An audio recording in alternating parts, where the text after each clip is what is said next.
அத்திக்கடவு அவிநாசி திட்ட விவகாரத்தில் அண்ணாமலை அரசியல் லாபம் தேட முயற்சித்ததை மக்கள் அனைவரும் அறிவார்கள் என்று கோமாதேக பொதுச் செயலாளர் ஈஸ்வரன் தெரிவித்துள்ளார்.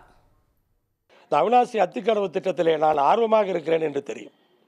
முதலமைச்சர் அவர்கள் அன்றைக்கு சொன்னார், தண்ணீர் வர ஆரம்பித்துவிடும், இப்பொழுது சுதந்திர தினத்திற்கு பிறகு கண்டிப்பாக இந்த திட்டம் துவக்கப்பட்டுவிடும், அதற்கான தேதி குறிப்பிடுவதற்கான அந்த வேலைகளை அதிகாரிகள் செய்து கொண்டிருக்கிறார்கள் என்று முதலமைச்சர் அவர்கள் 22/7 அன்று என்னிடத்திலே சொன்னார். அண்ணாமலை அவர்கள் ஆகஸ்ட் 3 15 நாட்கள் கழித்து தண்ணீர் வந்துவிட்டது, அவருக்கும் தெரியும், அதிகாரிகள் சொல்லியிருப்பார்கள், இந்த திட்டம் துவக்கப்பட்டு விடும் என்று சொல்லியிருப்பார்கள்.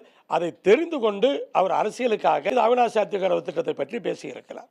ஆனால் அவர் பேசியதற்கும் இது துவங்கியதற்கும் எந்த சம்பந்தமும் இல்லை. ஆனால் இப்படிப்பட்ட விஷயங்களைத்தான் அவர்கள் அரசியல் லாபம் என்று கருதி அதை செய்து கொண்டிருக்கிறார்கள்.